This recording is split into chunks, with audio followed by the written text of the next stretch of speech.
Um, Thank you. So this is part of a series of kind of education-based, webinars that we're kind of running in the lead up to November and the November elections. And we'll talk more about that in a little bit. But for now, today, we are here to talk about housing and nonprofit housing development and beyond a little bit. So we're really excited to have everyone here. Our agenda today. We will provide a quick overview. It'll be very quick, but we will be able to share this information afterwards. But a kind of quick affordable housing development 101, followed by the common stalls and challenges around building and developing affordable housing. And then we'll be talking about the future of affordable housing here in LA. It's a bit of housekeeping here. Q&A, please put all of your chat questions in the chat, and we will have time for Q&A. One sec, Sam. And then one sec. Okay. And then we will. We will have time for Q&A. So to get started here. I'm really excited to introduce Tara Barauskas of Community Corporation of Santa Monica to kick things off with a Affordable Housing 101. And with that, I'm delighted to hand it off to Tara. Okay, thanks so much, Sasha, and thanks everyone for being here to learn more about affordable housing. So I have 10 minutes to give you an overview of how do we build affordable housing? And obviously it's, a lot more complicated than we can really illustrate in 10 minutes, but I wanted to leave you all with just a general kind of overview of, the start to finish process. And then of course, we'll have some time for questions. So again, I'm Tara. I'm with Community Corp. We're a nonprofit that builds affordable housing in Santa Monica and other parts of the West Side. We've been around 42 years. So just to get started, affordable housing development has, there are some things that are the same, which is, really the process. I kind of tried to break it up into 3 phases. So there's 3 sort of different aspects of affordable housing process. The first phase is called pre-development. So that's everything up until you start construction. And by and large, that's the most complicated part. Then the next part is construction, which actually sounds like it would be the most difficult, but it's the easiest. I call it the cruise control zone, because at that point, everything's on the tracks and it's up to the contractor to just execute. And then the permanent or operations phase is actually the most important part of what we do, because that's where we exact our mission. We build housing so that we can operate housing for people who need it the most. So I'll tell you a little bit about each phase, and I know someone's going to give me a little time check when it's time to wrap. But in essence, the pre-development phase basically is how do we get projects started? How do we find places to build affordable housing, and how do we line it up so that we can actually build it? And a lot of it really starts with every company or organization's sort of strategic plan or mission and values, or however you want to call it. We all have our own approach. So we basically look for properties based on that criteria or approach. So for example, we like to build in high resource neighborhoods, and that's really because we want to help people who are in lower income households to have access to high resource neighborhoods and all the great things that are present there, such as, excellent schools, high quality transit, and, a variety of different types of jobs and parks and all that stuff. Every organization has their own approach, and I think they're all great because we need affordable housing, as much of it as we can and everywhere that we can. So no approach is wrong, I would say. And that's just an illustration of one of our buildings, so we can show that at the end. But so when we look for sites, we think about where we want to site them. We do have to make sure that they are near things, so they can't just all be out in the middle of nowhere with no transit, no jobs, no schools, right? That wouldn't be right. And certainly all the funding sources want to see that. So we look for sites that meet our criteria in terms of location, in terms of the ability to build multifamily housing, and that's certainly been quite a hot topic lately. But sites that are either zoned or can be rezoned for multifamily residential use, which is what apartment buildings are. And certainly we could spend a whole hour just talking about where affordable housing should be, so we won't. The next phase of pre-development is to meet with the community. And I think it's really important from a variety of reasons, but I feel like our buildings are better when we get community input.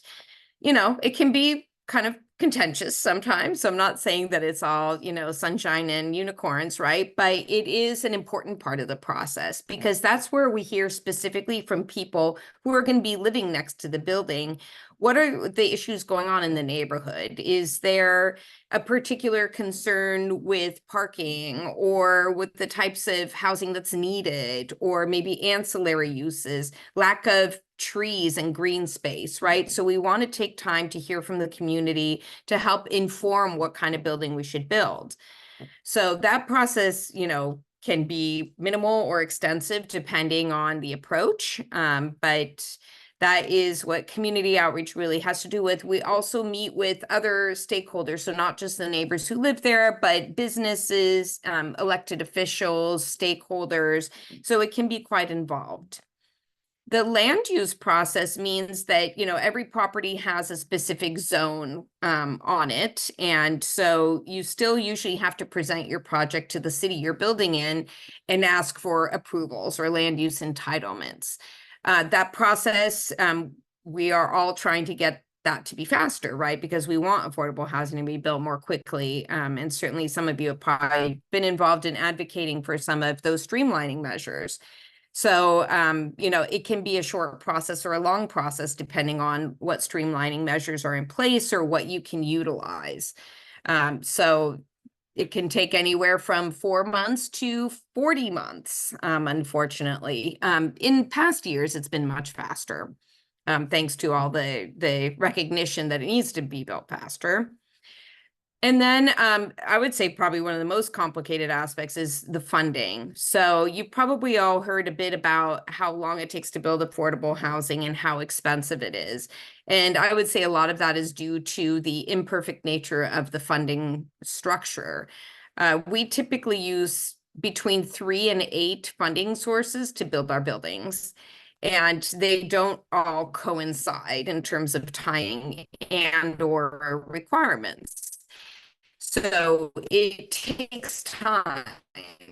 So it can take, yeah, it can take a while to put it together. So there's a whole big long process of funding applications. So those are the different elements of the pre-development process, just from a very basic, broad overview. Construction, that's pretty self-explanatory, so I won't spend too much time there because I know we don't have a lot of time. But basically, we just, at that point, have designed a building, we've gotten our building permits, and we've selected a contractor, we've gotten all our financing together. So it's just keeping everything on track, and that's why I kind of call it cruise control, because you're just keeping the train on the tracks.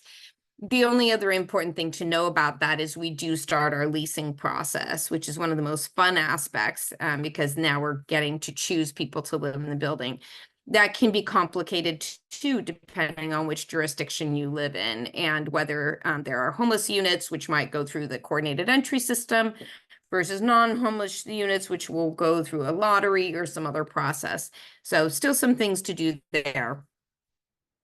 And then when that's all done, then what we move to the permanent or operations phase. So then what we do, everyone moves in, we close out all our financing, which means we pay back all our construction sources, and now we just have our long-term financing, which is usually some combination of some city loans, city, county, or state operating, and it's important that we just do a good job operating it so that the people are happy living there.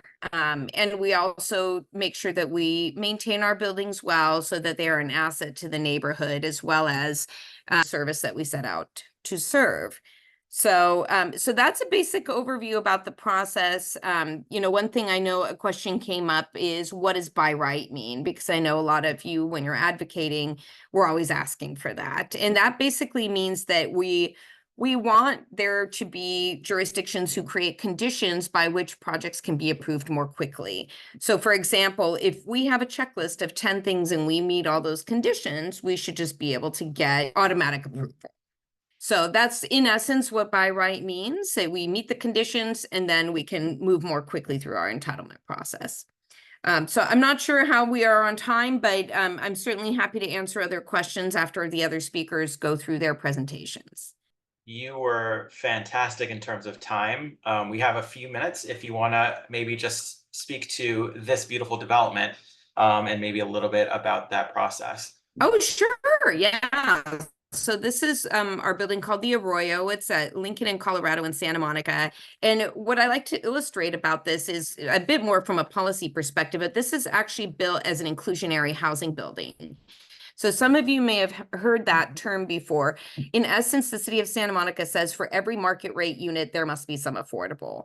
And so there was a building at 500 Broadway that was built all market rate, over 250 units. And so in essence, they bought this property for us and they gave us gap funding. And we were able to build this beautiful 64 unit building for 100% affordable for low income families with no city money. So I think it's always a great example to illustrate that if cities want to create policies, then we can leverage different ways of building affordable housing. That doesn't always mean just putting in city money.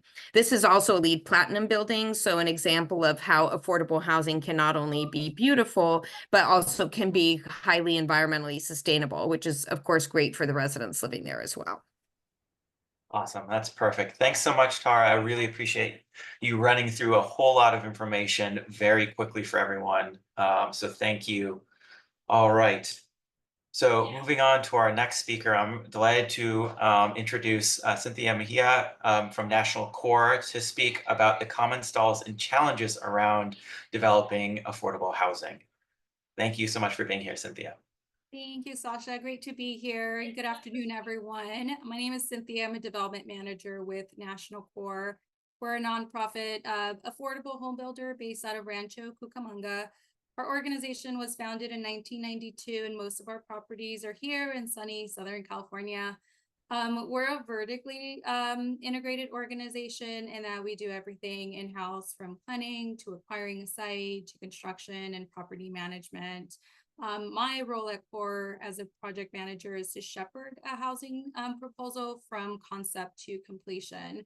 So really excited to join all of you to kind of shed light on some of the challenges and stalls that we experience in the field. So next slide, please. So some of, I don't know if there are any other slides, but I can. Yeah, I think this was the only slide that I saw, so. Okay, that's okay. Sorry. Yeah, some of the stalls, or I guess some common things that can delay or challenge affordable housing creation can be like, as the previous speaker mentioned, zoning laws and approvals. So areas that are not appropriately zoned for multifamily development do require additional steps in the approval process and take time and money to accomplish those.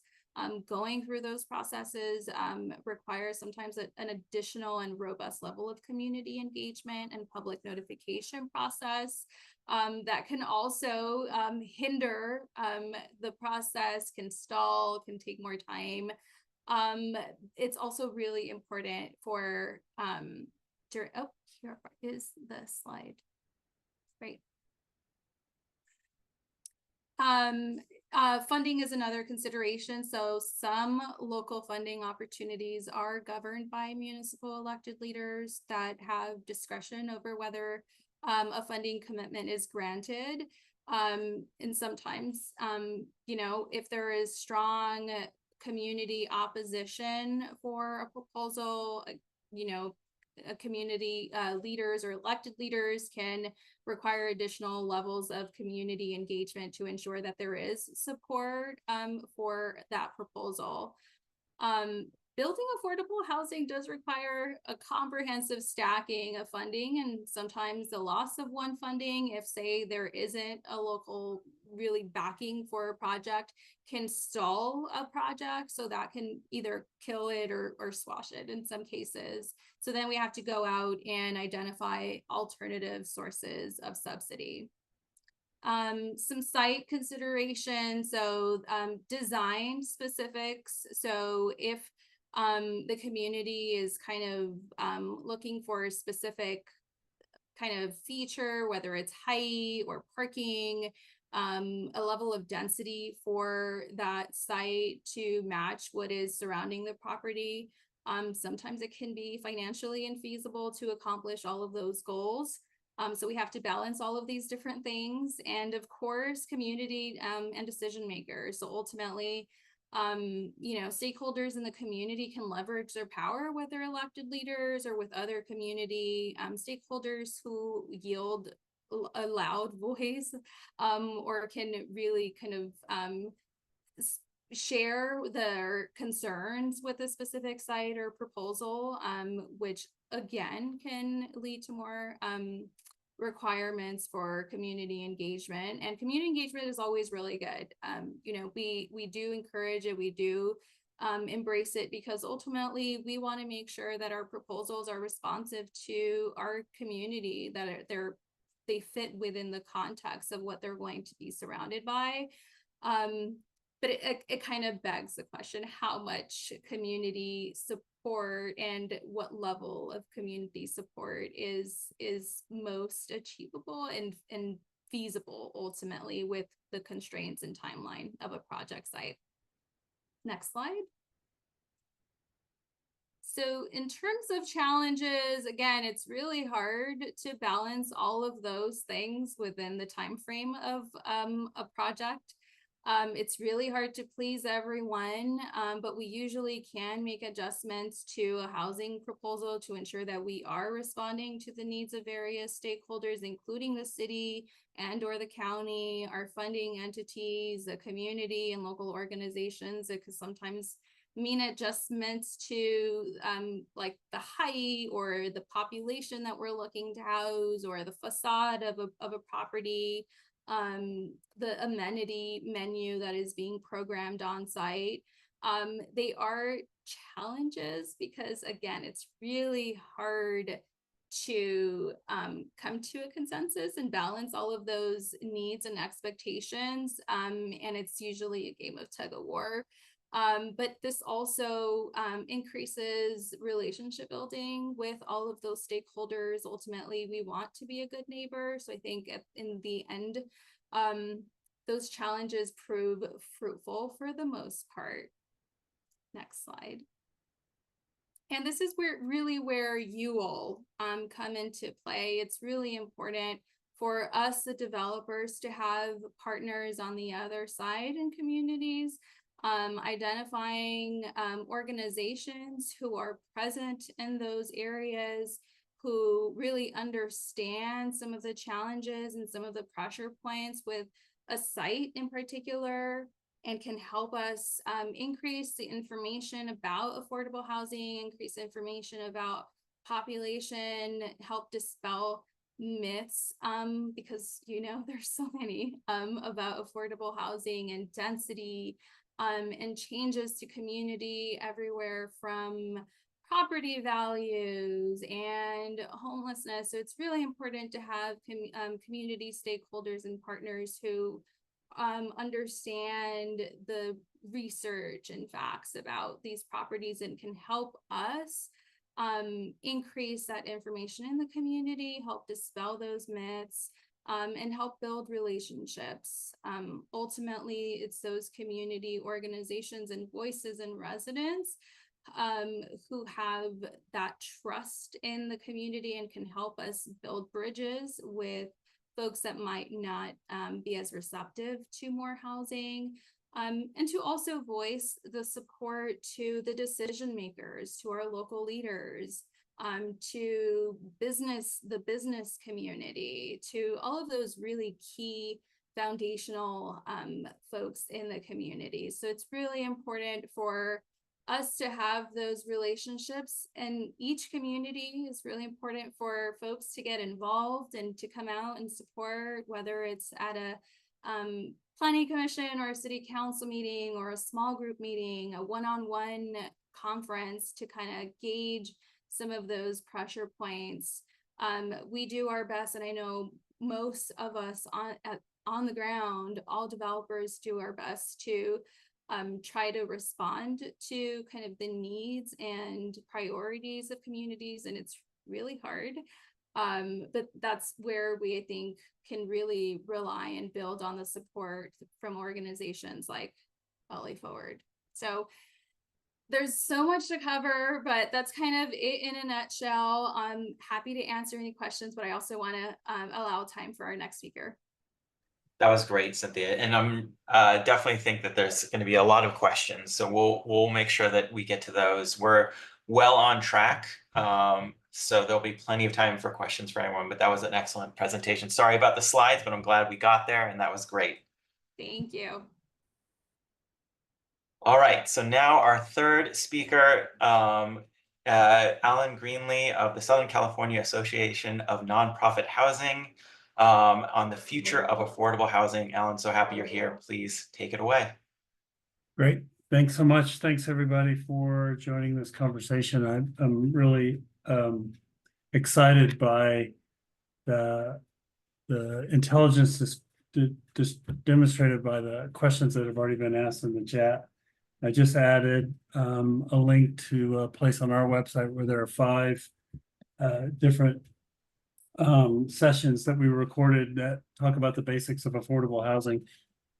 So for those of you who are interested in looking a little bit more deeply into what it takes to build affordable housing, some of that is captured here and at that link, and you might recognize some of the speakers. My organization, the Southern California Association of Nonprofit Housing, better known as SCANF, is a member association that's been around since 1986, and we've been working on the cause of affordable housing in the 5-county Southern California region ever since. So Ventura, LA, Riverside, San Bernardino, and Orange is what we consider to be our operating area. Our core constituents are nonprofit developers like Tara and like National Community Renaissance, where Cynthia comes from, but we also include and support those who are interested in housing affordability and are willing to join us in common cause supporting what we call the nonprofit affordable housing development model, which for us is really characterized by development and operation by nonprofit organizations that are held in perpetuity. So not something that gets sold as an asset at some point in the future, but something that really continues to be a public asset in the form of affordable housing for as long as that building has a useful life. As an association, we do other kind of association-y kinds of things like workshops like these.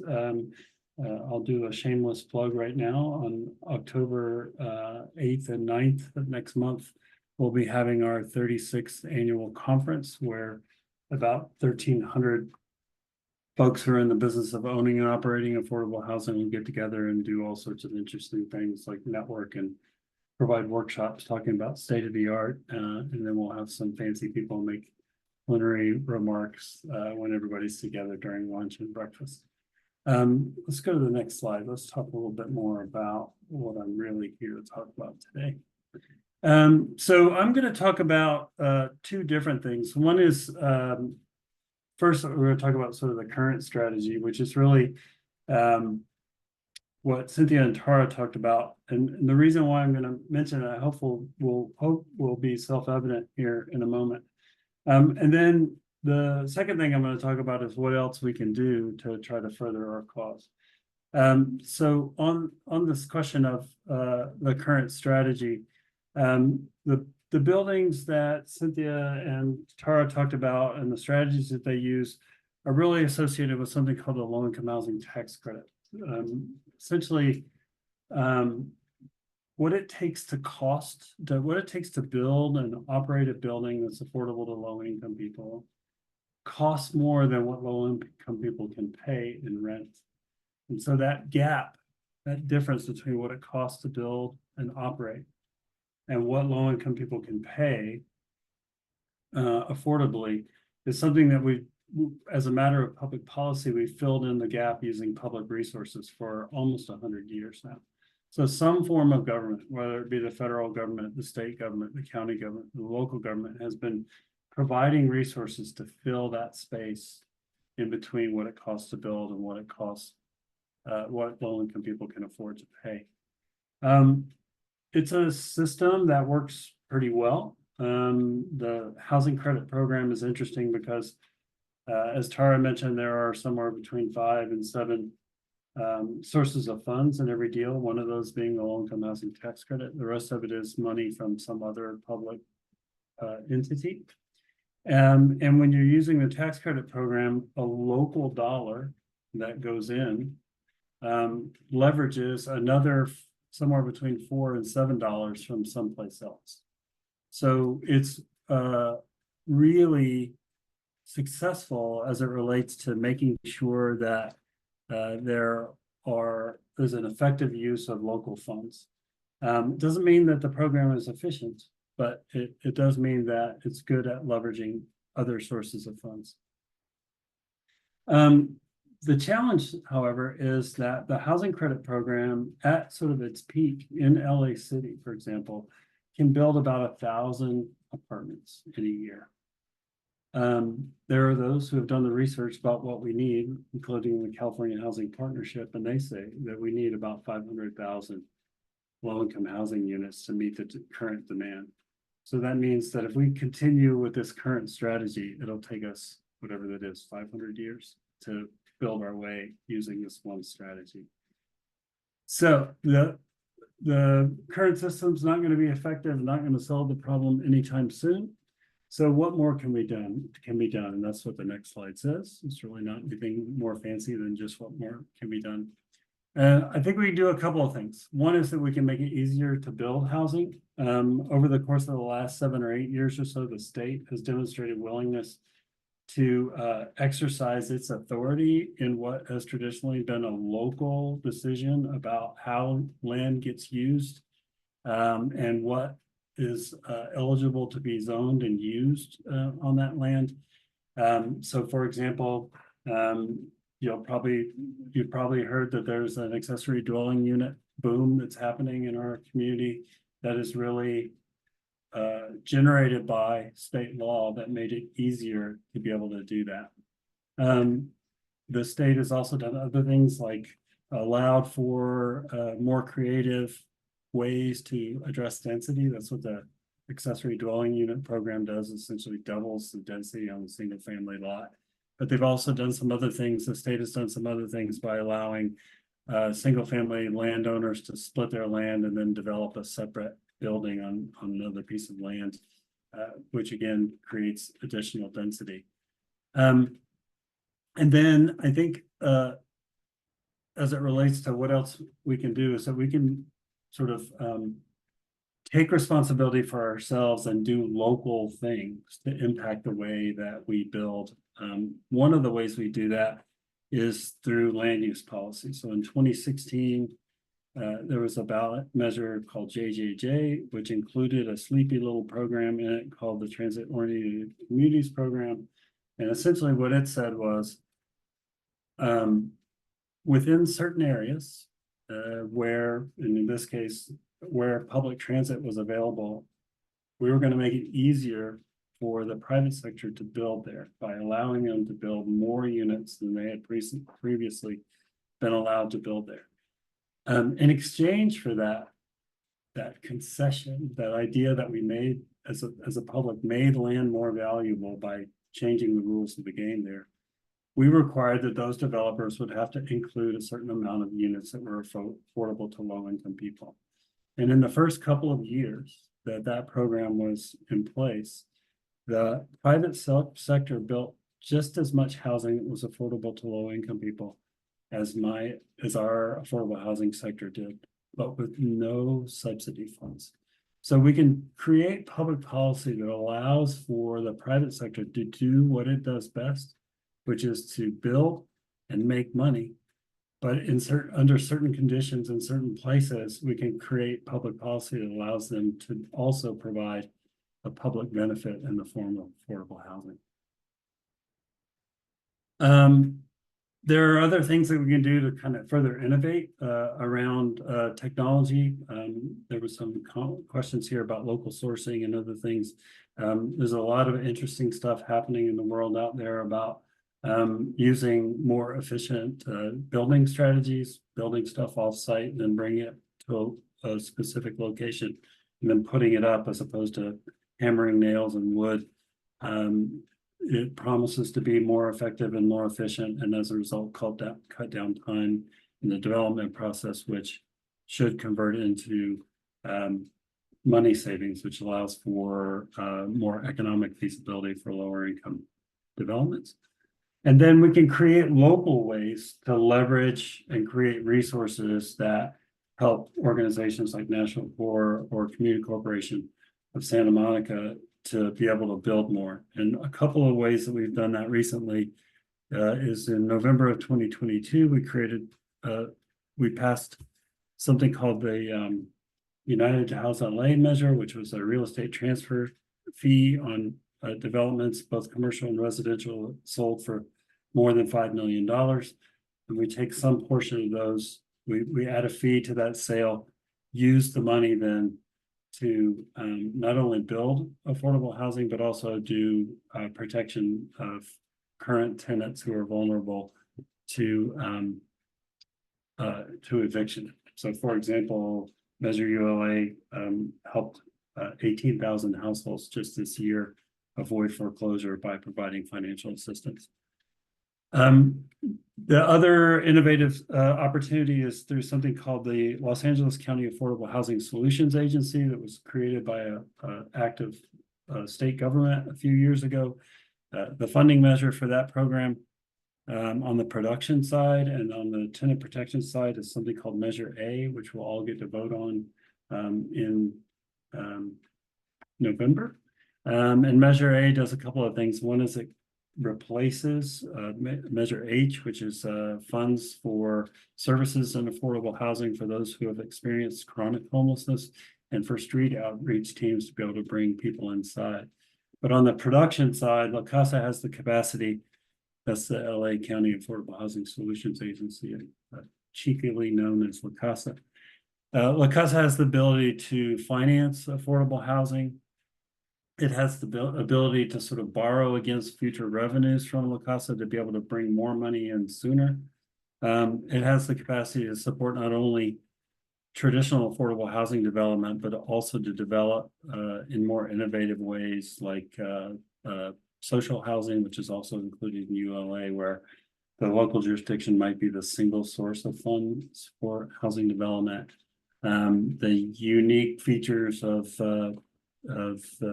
social housing include the ability to have residents participate in the design and operation of the building, and then affordability in perpetuity.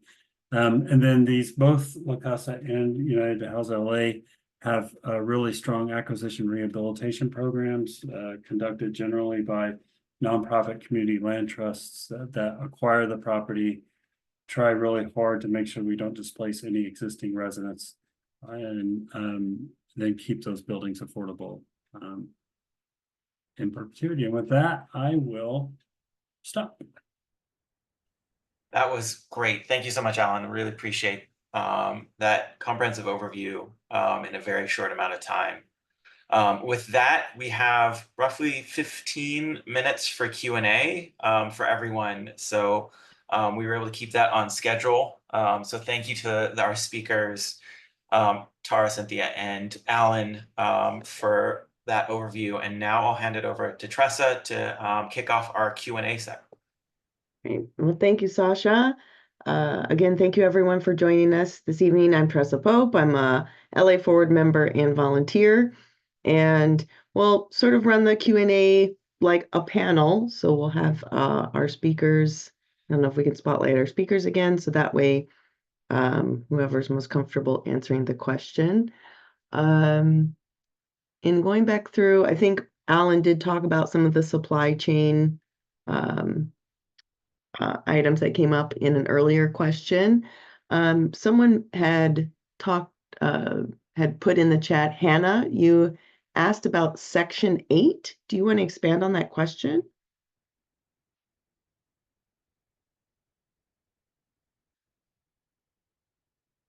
I don't know if Hannah's here. But how does Section 8 come into play in terms of affordable housing development? So Section 8 is a federal program. It's an entitlement program like food stamps and other things. So it's available to anybody who is eligible, but from an income perspective. Problem is the federal government hasn't provided any Section 8 vouchers in a number of years. So I think just with the Housing Authority, which is the administrative agency in the city of Los Angeles, there's a waiting list of approximately 120,000 eligible households. But essentially what a Section 8 voucher says is that the resident who holds the voucher will pay no more than 30% of their income for rent. And then the federal government will make up the difference between that 30% from the resident up to what the federal government determines to be the fair market rent in that area. I think that's the most basic Section 8 Okay. definition. We have, I believe, a local council member that was asking about, she's in the Burbank area and was asking about how to bring affordable housing to meet the regional housing allocation numbers. Does anyone want to speak to that? Tara? I could start, and then I don't know if Cynthia or Alan want to chime in, but definitely what I've seen cities do to get more affordable housing development is take their city-owned lands and put it out for proposals from developers. So lots of cities are doing that. So I recommend taking a look at what your inventory might be of city-owned land. I also am a fan of the inclusionary housing policy that you heard me talk about earlier. So you can create a policy that would require market rate developers to build or fund affordable housing. So those are two of my ideas. I don't know, Alan or Cynthia, if you have something else to add. Yeah, we usually kind of go back to communities where we have built, but that's usually because we have a relationship. And in other new communities, it's usually through an RFP. So cities can issue those requests for proposals or requests for qualifications from qualified housing development organizations who are interested. But streamlining that approval process and working, to implement the housing element is really key. Making sure that sites are favorably zoned for multifamily and kind of appropriate densities to support affordable housing development. And there's so many of us out here, developers in the area. So, there's plenty of interested organizations. It's largely building those relationships, reaching out, posting those announcements. Yeah. There's also a question here, which I think it was Alan kind of touched on this, that the math in terms of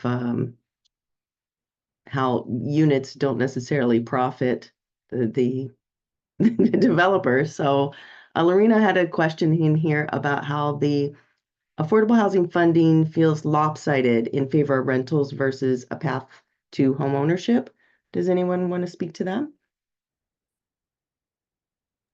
Well, certainly, I think over the years, there's been lots of conversation of home ownership, and certainly that's an aspiration I think we all agree should be included in the kind of menu of options, right? Right now, unfortunately, the funding just isn't there. And I think part of it is that it's so expensive now to build one apartment, right? You're talking anywhere from, it could be $600,000 to $800,000 per unit. So to get the the rent to be, or the mortgage payment to be affordable to a low or moderate income household, I mean, there would need to be a down payment program of like at least 50% of the cost of the apartment, right?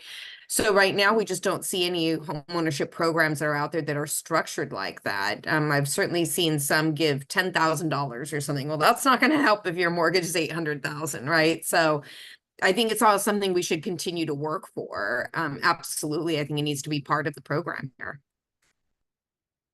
Yeah, agree. And I think there's also, you know, the limited land availability throughout Southern California just really encourages us to maximize those rental opportunities to house as many folks as we can. But agree, you know, there needs to be a variety and a diverse production of housing types for all, you know, economic segments of our community. So it's challenging.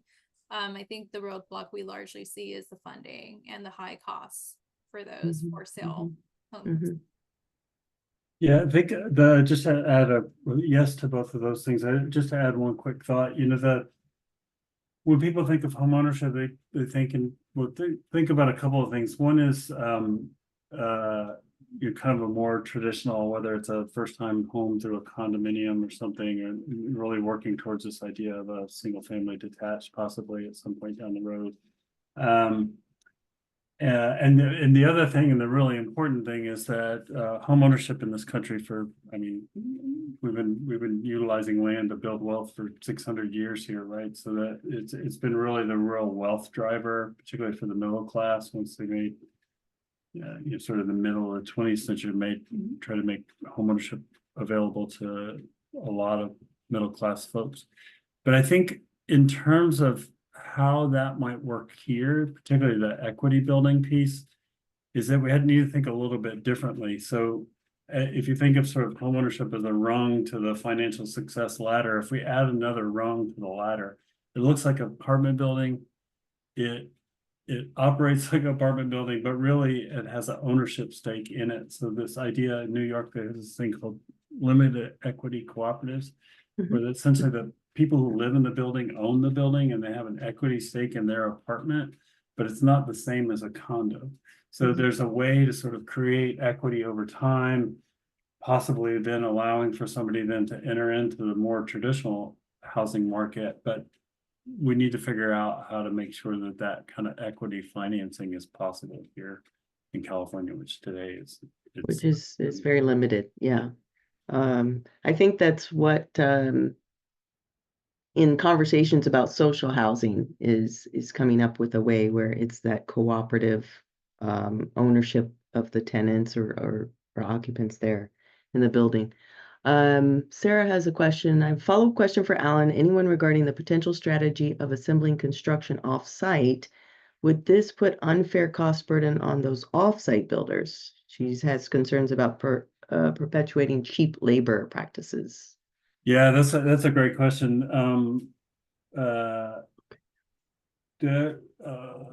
Two things to that. First of all, awesome question, because at some point somebody, if it's cheaper somehow, it's getting cheaper somehow, and a lot of times what that means is somebody's getting exploited.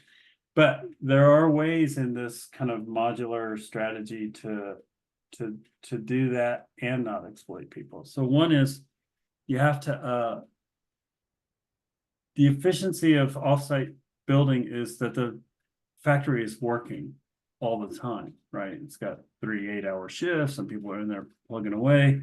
And so if you could create a sort of a demand for the product, which the public sector could do, say, hey, we're going to give you money to build your building, but you got to use this stuff. And then all of a sudden you got the factory going, so it's really cranking out stuff on an efficient basis. And you make sure that you have fair labor practices in the building. So you could, for example, make sure you're paying prevailing wage on the site, or you could make sure that you're building stuff only using union labor, because both of those things exist right now. The difference is we just don't have the ability to sort of take the product in the volume that it needs to really realize the efficiency that's possible. Jorge had a question about, is there funding to extend affordable housing covenants? To take that one. So in and of itself, as extending covenants that are already on a building don't require any additional funding. The tricky part is that not everyone wants to extend them, right? So some developers have modeled that they are going to keep the covenants for 30 years or 55 years or whatever, and then flip it to market. And that was always part of their game plan. Not necessarily everyone, and nonprofits don't do that. That's sort of by the way we're structured is our mission and our reason for existing is to keep them permanently affordable. So, sometimes when people talk about social housing, I say, well, nonprofit owned housing is kind of like social housing because it's going to remain affordable. So, the only thing I will say is right now operating affordable housing has gotten really challenging, and that's because things like insurance, which are sort of outside forces, have gone radically up, right? The premiums have tripled in this last year, but our rents don't triple. Our rents don't even go up more than 5% or so. So we've got a little bit of a math problem. So, the longer these buildings are operating, we do need to think about how do we contain our operating costs and what support can we get from the government or other groups to help us with these rising costs. So that would be my only area of concern with that. And Sasha had a question about the availability of public land in LA City or county and how affordable housing could be built on public land. Anyone want to take that? I mean, I'm happy to start, unless somebody else is really raring to answer that one. But I will just say it's happening already. So there is publicly owned land that's being developed for affordable housing. The city of LA is putting out quite a bit of it. Many other cities around are as well. The county is also putting some out. So yes, absolutely. It's a great strategy. We're trying to figure out how we can get more state-owned properties to also be released. Like I've heard about DMV sites that maybe could be looked at, or maybe other excess land sites that are owned by state agencies. So absolutely, great strategy. Yeah. And then there was another question, I think, earlier about how to just get more information about some of the projects. I know, Tara, you had put a slide up of one of yours. How do community members find out about these in advance so that we can help to advocate for them or participate in the conversation? Yeah, so just from that, and usually it depends at what stage a proposal is in. So if we're doing kind of a early in the planning stages, we usually work with YIMBY organizations that are in the area to help promote the information. We sometimes have a website for Hey there. Doing all right. Someone's really excited. I think someone is unmuted and very excited. Yeah. But yeah, we usually, have newsletters, informational websites. We work with partners to get information out into the community. We have call to action alerts in partnership with organizations.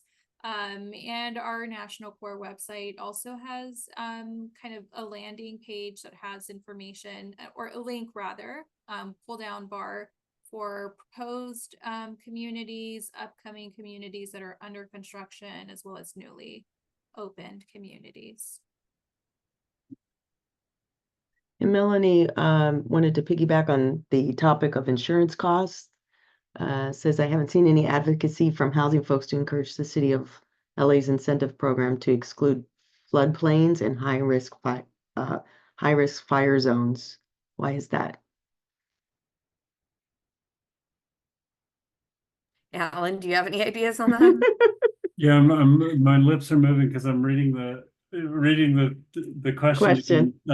Yeah, so I agree. I've not done any work on floodplains, but I have done stuff on fire zones. There's been over the course of the last 7 or 8 years, there have been different attempts to do all sorts of things associated with mitigating fire risk, like Mhm. for example, eliminating the use of wood altogether in big chunks of the city and other things. And we've been pretty darn active on those kinds of things. Because the fact of the matter is, if you go from wood to steel, it just gets more expensive. So we've been trying to be helpful in that.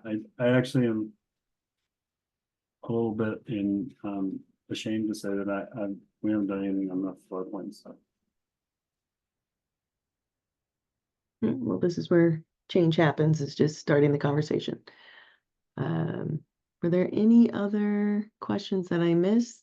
I Allison, saw Sasha? one here from the Burbank City Council member of bringing in affordable housing.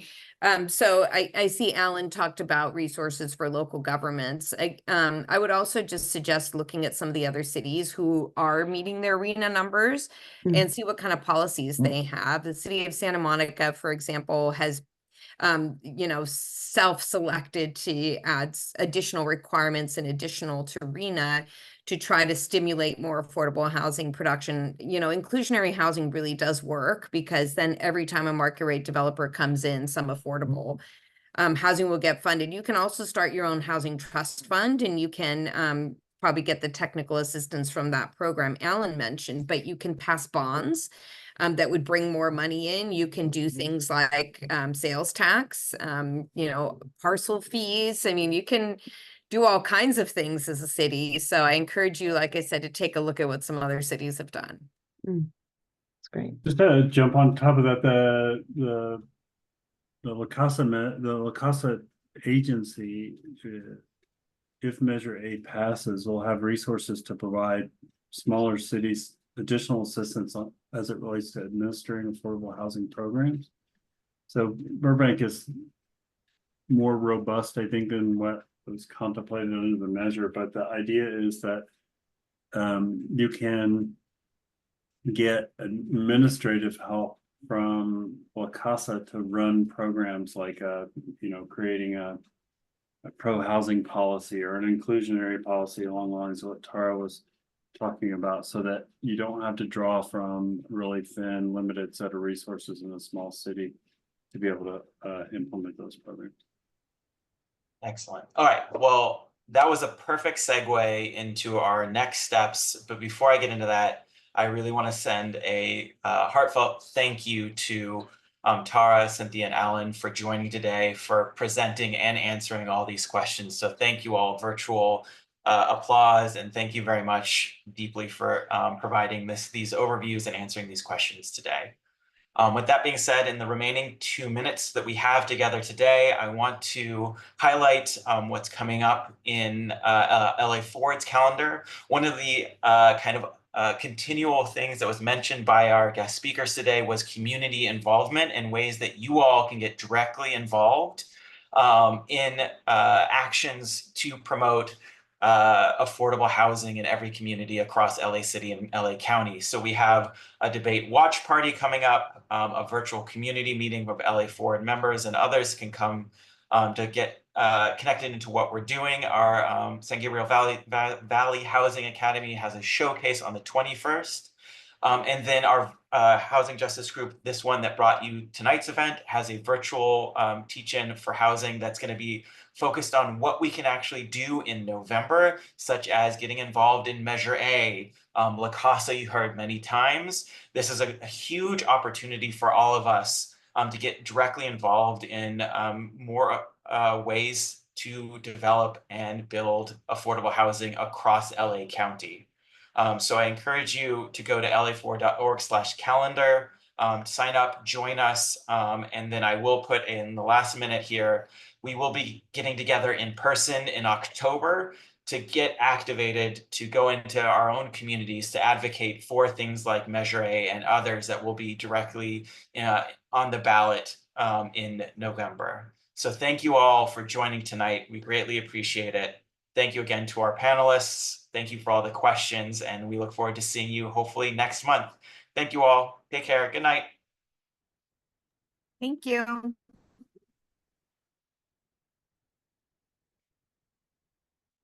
you. Bye-bye.